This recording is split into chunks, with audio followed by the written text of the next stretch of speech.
नमस्कार, आदर, अभिनंदन, आभार और बहुत बहुत स्वागत आप सभी का आपके अपने कार्यक्रम पर्यावरण दर्शन में। आज हम चर्चा करेंगे मृदा प्रदूषण के विषय पर। मृदा मतलब कि मिट्टी। ये जो मिट्टी है ये हमारा एक बहुत ही महत्वपूर्ण प्राकृतिक संसाधन है। इसके अलावा भावनात्मक तौर पर भी हम मिट्टी से काफ़ी ज़्यादा रिलेटेड रहते हैं। जब कोई वतन से बाहर जाता है और वापस आता है तो उसे सबसे पहले कोई चीज़ जो आकर्षित करती है, जो अपनी ओर खींचती है, वो है अपने वतन की मिट्टी। मिट्टी बहुत सारे पहलुओं को कवर करती है और आज यही काम हम भी करेंगे। और उसके लिए सबसे पहले स्वागत करेंगे हमारे साथ मौजूद हमारे बेहद खास मेहमान, हमारे एक्सपर्ट डॉक्टर विनीश कथुरिया जी का। सर, कार्यक्रम में आपका बहुत बहुत स्वागत है। नमस्कार। डीडी राजस्थान की तरफ को मुझे यहाँ बुलाने के लिए बहुत बहुत अभिनंदन। एक बहुत ही महत्वपूर्ण मुद्दे पे चर्चा के लिए मुझे यहाँ बुलाया गया है। मैं बहुत बहुत आभारी हूँ डीडी दूरदर्शन का। सर, आप आईआईटी बॉम्बे में प्रोफेसर हैं और जो हमारे संस्थान है विकास संस्थान अध्ययन करते हैं, जो उसके आप डायरेक्टर भी हैं। और हम देखते हैं कि 1998 से आपका टीचिंग में और रिसर्च में काफ़ी गहरा, काफ़ी सुदृढ़ एक एक्सपीरियंस रहा है और आज हमें उसका फ़ायदा मिलने वाला है। इसके लिए हम बहुत ज़्यादा उत्साहित हैं और निश्चित ही आज का ये जो कार्यक्रम है हमारे दर्शकों के लिए बहुत ज़्यादा प्रेरणादायी होने वाला है। तो सर, सबसे पहले हम ये शुरुआत करते हैं, क्योंकि आज मृदा प्रदूषण के बारे में बातचीत होने वाली है। तो सबसे पहले हमारे लिए ये जानना ज़रूरी है कि जो हमारी मृदा है, हमारी मिट्टी है, इसे इतना महत्वपूर्ण संसाधन क्यों मानते हैं? ये बहुत ही महत्वपूर्ण प्रश्न है जी। जो मृदा, जिसको हम सॉइल भी बोलते हैं, ये हमारी जैविक संपदा है। ये हमारी संपदा है और ये हमें धरोहर में मिली है और हमारा ये कर्तव्य है कि जो आने वाली जनरेशन है उनके पास ये सुरक्षित चली जाए ना। इतना महत्व क्यों है मृदा का, मिट्टी का या सॉइल का? क्योंकि जो हमारा जो खाना आता है, भोजन जो आता है, 95% खाना हमारा मिट्टी से आता है। और ये ज़्यादा बड़ी चीज़ नहीं है, ये है 12 से 13 इंच की है। और 12 से 13 इंच जो मिट्टी है इसमें हमारा जो है 87% जो इसमें जो जंतु इसमें जीवित रहते हैं। तो ये लाइफ सपोर्ट भी कर रहा है बहुत ज़्यादा। और एक और भी कारण है कि ये कार्बन सिक्वेस्ट्रेशन में इसकी बहुत अहम भूमिका है।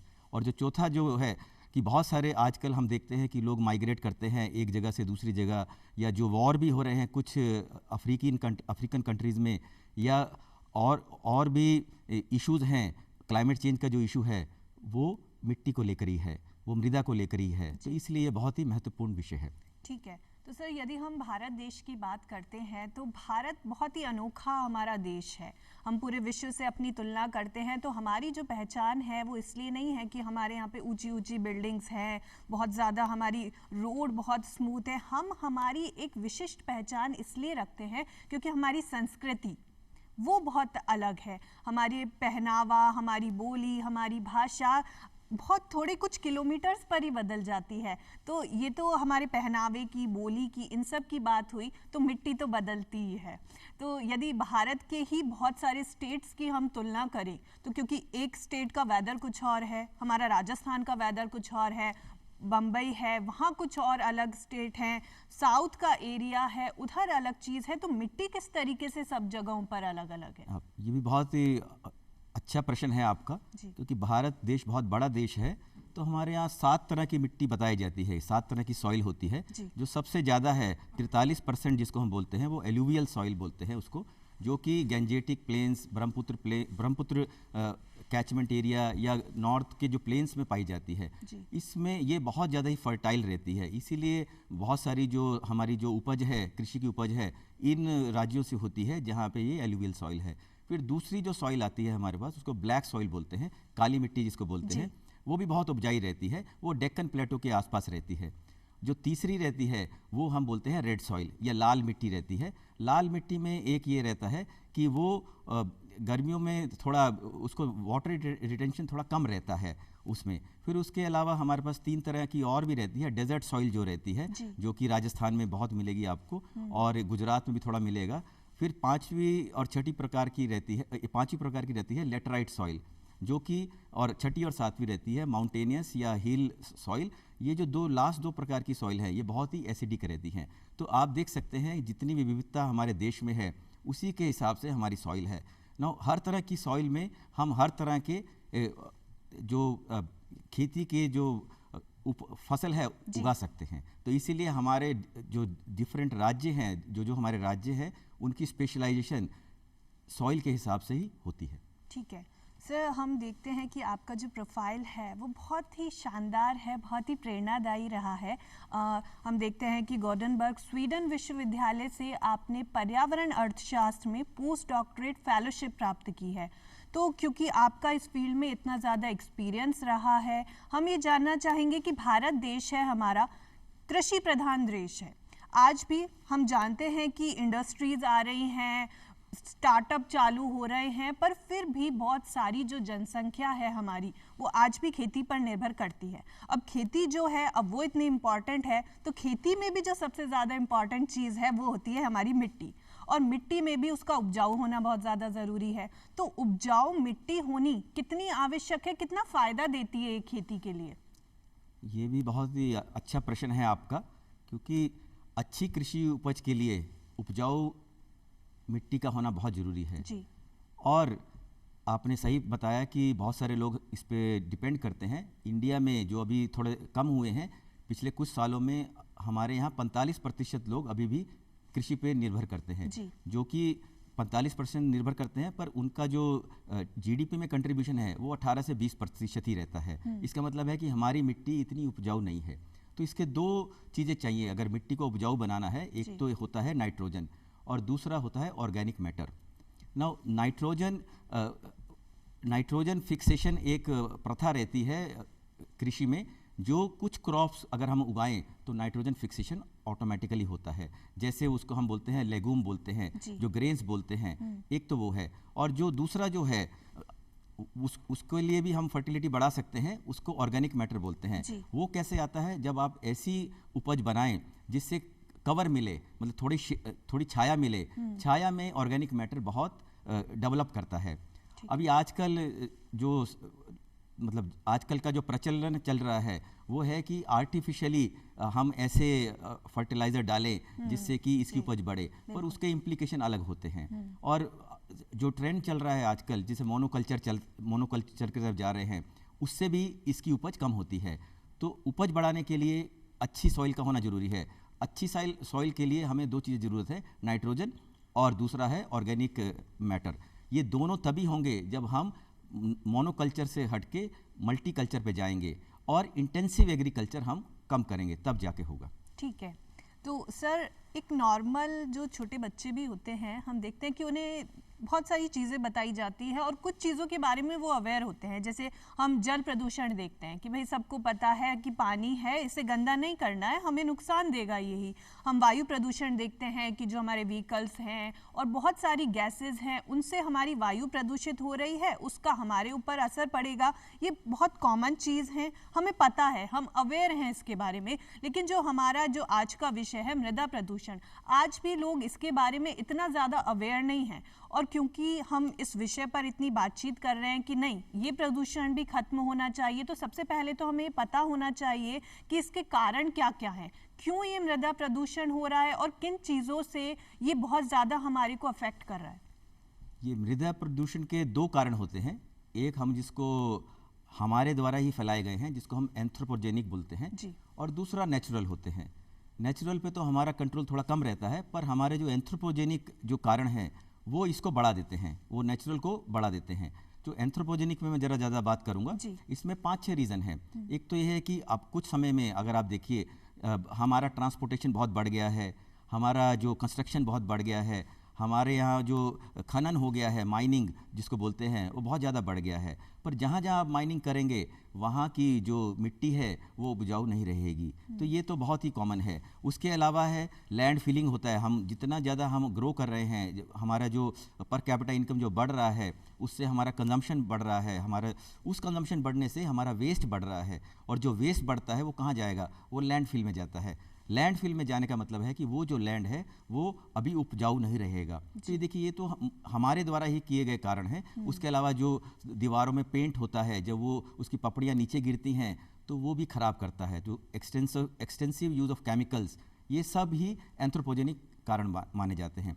पर उसके अलावा कुछ जो नेचुरल कारण है कि धीरे धीरे ऑटोमेटिकली क्लाइमेट चेंज जो हो रहा है, कुछ हमारा कारण है, कुछ नेचर भी ऐसे चेंज हो रही है जिसकी वजह से आप देखेंगे कि मिट्टी या जो मृदा है उसकी क्वालिटी थोड़ी ख़राब हो रही है। और वो क्वालिटी क्योंकि ख़राब हो रही है तो हम देख रहे हैं कि जो मिट्टी है वो इतनी उपजाऊ नहीं रह पा रही है।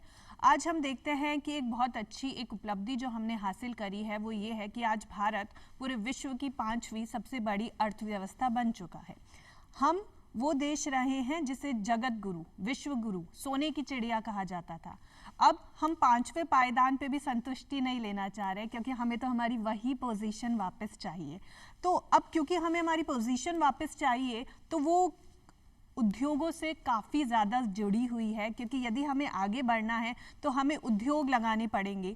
अब हम देखते हैं कि ये जो प्रदूषण है, चाहे किसी भी टाइप का हम ले लें, वायु प्रदूषण ले लें, जल प्रदूषण और ये मृदा प्रदूषण ही क्यों ना, उद्योगों से, कारखानों से जो अपशिष्ट पदार्थ निकलते हैं, चाहे वो गैस के रूप में हो या और किसी रूप में हो, ये बहुत ज़्यादा हमारे पर्यावरण को नुकसान पहुंचाते हैं।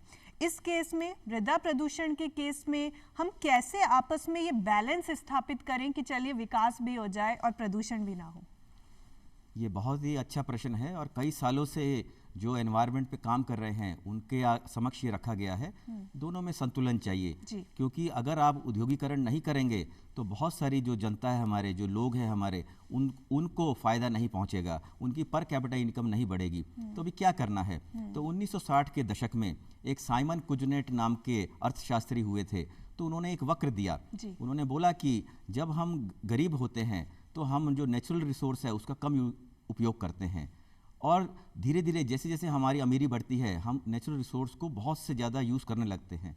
फिर एक समय ऐसा आता है जब हम बहुत अमीर हो गए हैं, जैसे अमीर देश हो गए हैं अभी, तब हमें फिर से अपनी ये जो संपदा है इसका महत्व पता चलता है। तो अभी ये चक्र, इसको हम इन्वर्टेड यू शेप भी बोलते हैं, और ये इन्वर्टेड यू शेप का बहुत महत्व इसलिए है क्योंकि हमें मालूम है कि धीरे धीरे हम भी डेवलप्ड कंट्री बन जाएंगे। 5वें स्थान पर अभी हैं, हम जाके दूसरे स्थान पे होंगे, कभी नंबर 1 भी हो सकते हैं, पर इसका मतलब है कि हमारी पर कैपिटा इनकम बहुत ज़्यादा होगी। इसमें फिर किसी ने एक कंसेप्ट दिया है कि आप इसको जो वक्र है इसको आप टनल क्यों नहीं करते हैं। टनल करने का मतलब ये है कि आपको एक ऐसा पर कैपिटा इनकम आएगा जहाँ बहुत ज़्यादा पोल्यूशन रहेगा, बहुत ज़्यादा प्रदूषण रहेगा, पर आप विकसित देशों से सीखिए, उनसे कुछ तकनीकी मदद लीजिए, कुछ पैसा लगाइए, कुछ दूर की दृष्टि सोचिए, जिससे कि आप इसको टनल कर पाएँ। अगर हम टनल नहीं करेंगे तो हमारी भी वही हालत होगी जो बहुत सारी कंट्रीज़ की जब वो फर्स्ट टाइम इंडस्ट्रियलाइज कर रहे थे। थेम्स नदी जो है यूके में, वो मानी जाती है बहुत पोल्यूशन हुआ करता था। जब यूके में इंडस्ट्रियलाइजेशन हुआ तो फैक्ट्रियों के जो धुएं थे, बच्चों की हालत ख़राब कर दी उन्होंने, तो बहुत सारी बीमारियां हुई उससे। तो हम क्यों ना सीखें ऐसे देशों से जो हमसे काफ़ी आगे हैं, अच्छी तकनीक यूज़ कर रहे हैं, और हम भी इसको टनल कर सकते हैं। ठीक है, आज हम देखते हैं सर कि पूरे विश्व में आज भारत की जनसंख्या सबसे ज़्यादा है। अब यहाँ पर भी 2 पॉइंट्स होते हैं कि क्यों हम इस चीज़ को नेगेटिव ले, हम तो पॉजिटिव भी ले सकते हैं। आज पूरे विश्व का भारत सबसे ज़्यादा युवाओं वाला देश है। हम चाहें तो हमारी एनर्जी को इस तरीके से यूज़ कर सकते हैं कि वो जो पहले पायदान का वो जो लक्ष्य लेकर के हम चल रहे हैं उसे हम 2047 तक क्यों, हम तो पहले भी पा सकते हैं यदि सही तरीके से, सही दिशा में हमारी एनर्जी का, हमारे युवाओं की जो शक्ति है उसका यूज़ किया जाए। एक इम्पॉर्टेंट टॉपिक यहाँ पे ये होता है कि हमें पता है, हम चर्चा भी कर रहे हैं कि मृदा प्रदूषण नहीं होना चाहिए, इस तरीके से जो हमारे उद्योग हैं ऐसे उन्हें काम नहीं करना चाहिए या ऐसे काम करना चाहिए। जागरूकता यहाँ पे बहुत ज़्यादा इम्पॉर्टेंट रोल प्ले करती है कि हमें पता होना चाहिए कि हमें करना क्या है, कैसे इस फील्ड में जागरूकता लाई जाने की ज़रूरत है। जागरूकता ही हर समस्या का हल बताया जाता है। देखिए, अगर आपका जल अस्वच्छ है या वायु अस्वच्छ है तो आपका ध्यान उस पर जाएगा। जब उसका ध्यान उस पर जाएगा तो आप ऐसे कार्य करेंगे जिससे, और उसके बारे में सोचेंगे कि कैसे उसको स्वच्छ बनाया जाए। पर ये जो मृदा है ये हमें नज़र नहीं आती है। क्योंकि ये नज़र नहीं आ रही है तो इसलिए हमको बहुत ही प्रोएक्टिवली काम करना पड़ेगा। क्योंकि जैसे कि मैंने पहले भी बताया है कि हमारा जो 90-95% जो खाना है वो मृदा से आ रहा है। और एक चीज़ बोलते हैं हम, टिपिंग पॉइंट बोलते हैं या थ्रेशोल्ड पॉइंट बोलते हैं, कि जब हम किसी चीज़ के थ्रेशोल्ड पॉइंट पे पहुंचते हैं उसके बाद उसको रिवाइव करने में बहुत दिक्कत होगी। अभी हम इस सिचुएशन में नहीं पहुंचे हैं, ये प्रॉब्लम है बहुत बार, ये सच है, पर ऐसा प्रॉब्लम है कि हम 15-20 साल अगर मेहनत करें और ऐसे कानून बनाएं या ऐसे लोगों को जागरूक करें तो हम इसको फिर से पुरानी स्टेट में ला सकते हैं। ठीक है, और जागरूकता की बात चल रही है, एक चीज़ हम देखते हैं, हम एड्स में देखते हैं कि कोई पर्टिकुलर चीज़ है, कोई कपड़े हैं या कोई खाने की चीज़ है, उसका जब प्रमोशन किया जाता है तो यदि कोई बड़ा चेहरा उससे जुड़ जाता है तो निश्चित ही जनता उसके प्रति बहुत ज़्यादा आकर्षित होती है कि अच्छा ये आदमी, ये हमारा पसंदीदा एक्टर या ये खिलाड़ी इस चीज़ का ऐड कर रहा है, ये तो अच्छी चीज़ है। ऐसे ही यदि इस टाइप के टॉपिक्स को कोई बड़ा आदमी उठाता है जिसका बहुत ज़्यादा नाम है, जिसने अपने फील्ड में बहुत अच्छा काम किया है, तो जनता निश्चित ही ऐसा करने के लिए आगे बढ़ती है। हम सद्गुरु का सॉइल मूवमेंट देखते हैं, बहुत ज़्यादा वो इस विषय पर कार्य कर रहे हैं, चेतना लाने की कोशिश कर रहे हैं। आपसे गहराई में जानेंगे कि ये मूवमेंट क्या है और किस तरीके से हमारे देश में काम कर रहे हैं। मृदा बचाओ के नाम पे सद्गुरु जी ने 2021 में 100 दिन की यात्रा करी थी, 40 से अधिक देशों में गए वो, और लगभग 4 बिलियन लोगों से मिले, जिसमें पॉलिसी मेकर भी थे, जिसमें रिनाउंड पर्सन थे, पर्सनालिटीज़ थे उन कंट्रीज़ के, और जो आम आदमी भी थे उनमें। और फिर उन्होंने अर्ज किया बच्चों को कि छोटे बच्चे जब अपने प्रतिनिधियों को पत्र लिखेंगे तो उसका बहुत असर होगा। तो ये जो यात्रा की उन्होंने, ये अवेयरनेस के लिए की, क्योंकि वो पहले समझ चुके हैं कि मृदा हमारी एक संपदा है और इसको हमें बचाना है। तो जब वो जिस राष्ट्रपति या प्रधानमंत्री या बड़े लोगों से मिले तो उन सभी ने ऐसा प्लेज लिया कि वो इस संपदा को बचाएंगे, इसको अभी और विनाश नहीं होने देंगे। तो आज बहुत सारे उदाहरण हैं उनके कि स्लोवाकिया में गए तो उन्होंने प्लेज किया, नेपाल में गए उन्होंने प्लेज किया, चाइना ने जो सॉइल सर्वे, पहली बार सॉइल सर्वे के लिए उन्होंने अनुमति दी अपने प्रतिनिधियों को। तो ऐसे बहुत सारे उन्होंने उदाहरण जहाँ जहाँ गए बेसिकली तो वहाँ वो कर पाए। इसी के संदर्भ में एक बात बताना चाहूँगा, तो United nation convention on combating desertification है, UNCCD, जिसके हम मेंबर भी हैं। 1994 में हम प्रतिनिधि बने, तो वहाँ पर भी वो गए। 2021 में जब वो कन्वेंशन हो रहा था तो वहाँ पर भी उन्होंने कंट्रीज, वहाँ पे अपना भाषण के जरिए उन्होंने लोगों को कन्विंस किया कि ये बहुत ही इम्पॉर्टेंट रीज़न है। और जब सद्गुरु जैसा आदमी और सद्गुरु जैसा महान व्यक्ति, क्योंकि वो यूथ से भी जुड़े हैं। अब कैसे जुड़े हैं? क्योंकि उनकी सारी यात्रा मोटरसाइकिल पे हुई है और यूथ उससे कनेक्ट कर लेता है बहुत जल्दी। और यही चीज़ हमें चाहिए, कनेक्ट होना ही हमें चाहिए, जागरूकता ही हमें चाहिए। कहते हैं कि यदि हमें सृष्टि को बदलना है तो सबसे पहले अपनी दृष्टि को बदलना होगा, सृष्टि अपने आप बदल जाएगी। गांधी जी ने भी यही कहा था कि यदि दुनिया को, देश को बदलना चाहते हो, शुरुआत खुद से करो। अब हम कह रहे हैं कि सद्गुरु हैं या और कोई हैं, वो बहुत प्रयास कर रहे हैं। बहुत अच्छी बात है कि कोई व्यक्ति एक ऐसी विजन के साथ चल रहा है कि नहीं, मुझे हाथ पे हाथ रखकर नहीं बैठना है, मुझे तो चीज़ों को बदल देना है। लेकिन सोने पर सुहागा तो तब हो जाएगा जब हर आदमी इस मूवमेंट से अपने आप जुड़ जाएगा। एक आदमी 100 काम करे और 100 काम यदि हर एक व्यक्ति करने लग जाए तो उस एक आदमी को इतना मेहनत करने की ज़रूरत नहीं होगी। हम देखते हैं कि जो एक आम आदमी है, अभी हमने उद्योगों की बात कर ली कि ऐसे गैस हो रही है, ऐसे वेस्टेज हो रहा है, उनसे हमारी जो मृदा है वो प्रदूषित हो रही है। लेकिन हम ये कह रहे हैं कि एक आम आदमी, वो भी जाने अनजाने में बहुत बार हमारी मिट्टी को खराब करता है, पॉल्यूशन फैलाता है। हम किस तरीके से अपने आप, अपने ही इस संसाधन को नुकसान पहुँचा रहे हैं? जैसे कि मैंने पहले भी बोला कि बहुत सारे कारण इसके हैं, वो एंथ्रोपोजेनिक है, वो हमारे द्वारा ही किए गए हैं। और इसके बहुत बहुत उदाहरण भी हैं।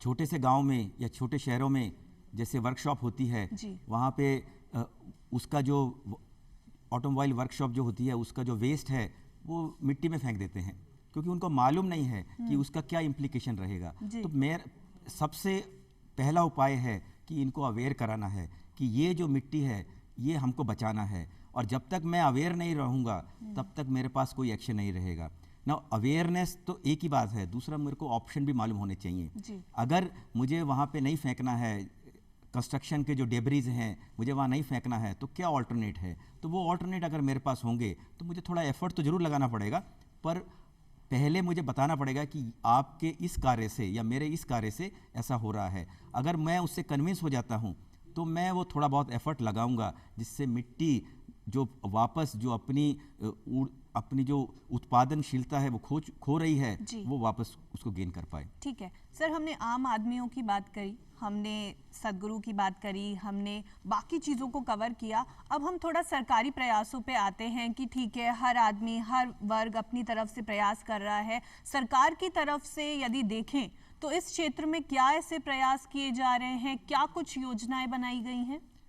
पहले ये जानना जरूरी है कि कौन से ऐसे एंथ्रोपोजेनिक कारण हैं जिसकी वजह से मृदा का जो धीरे धीरे उसकी उपजाऊ शक्ति कम हो रही है। तो सरकार भी को बहुत मालूम है इस बारे में, तो उन्होंने बहुत सारे प्रयास भी किए हैं। मैं थोड़ा पीछे जाऊंगा कि एक ऐसा सेक्टर है, एक ऐसा इंडस्ट्री है जो जानी जाती है कि वो जब भी वहाँ पर जाती है तो सॉइल इरोजन हो जाता है।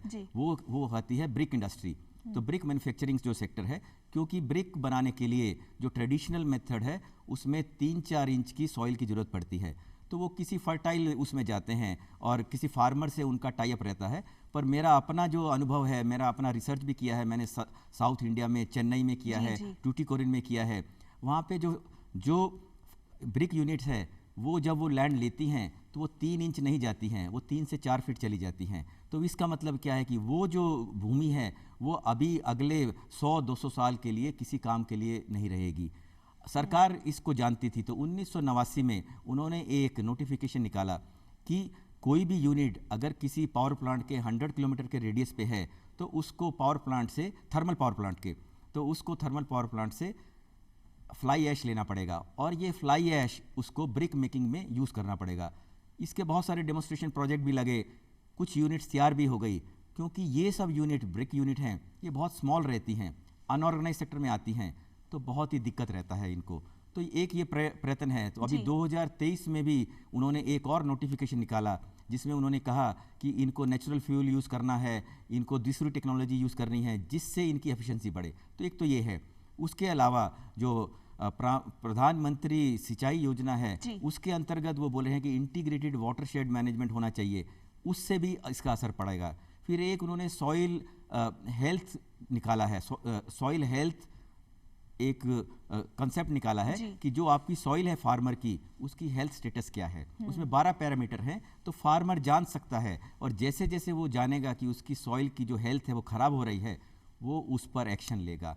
माइक्रो न्यूट्रिएंट्स की कमी है, जैसे पहले बताया है, न्यूट्रिएंट्स चाहिए और ऑर्गेनिक मैटर चाहिए, तो वो कैसे सप्लीमेंट करेगा। अगर मुझे मालूम है कि ये प्रॉब्लम है तभी मैं उस पर कुछ एक्शन ले पाऊंगा। तो ये सॉइल हेल्थ कार्ड है, ये 2015 में सरकार ने चालू किया है और बहुत फार्मर को उसका लाभ मिला है।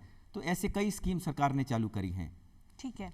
और सर यदि हम कानूनों की बात करें, क्योंकि जैसे वायु है, जल है, सभी के विषय पर कुछ ना कुछ कानून भी हमारे देश में बनाए गए हैं और सजाओं का प्रावधान किया गया है कि यदि कोई व्यक्ति उन कानूनों का उल्लंघन करेगा तो ऐसी सजा मिलेगी।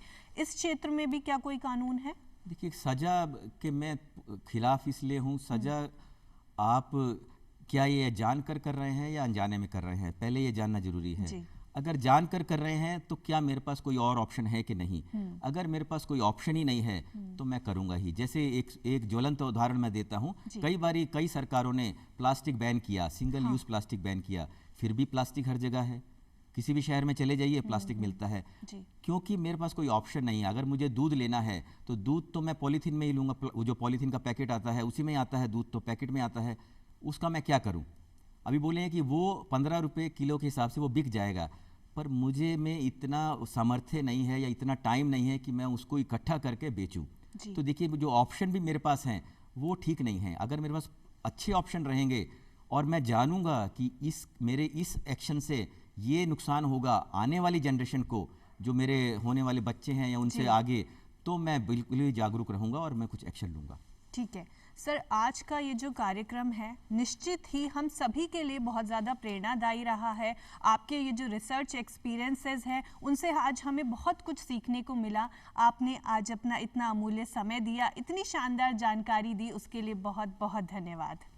धन्यवाद। आज की चर्चा के बाद हमने ये जाना कि हम सभी की अपने अपनी कुछ ड्यूटीज़ हैं। सरकार अपना काम करेगी, हमें अपना काम करना है, जो कारखाने चला रहे हैं उन्हें अपनी ड्यूटी परफॉर्म करनी है। इन सब कार्यों को करने में बहुत सारी बाधाएं आती है जब भी हम कुछ नया करना चाहते हैं, कुछ अच्छा करना चाहते हैं, लेकिन हमें उनसे रुकना नहीं है, डरना नहीं है और जो विजन हम लेकर के चले हैं उसे पूरी करनी है और ये जो प्रदूषण है इससे हमारे देश को मुक्त करना है।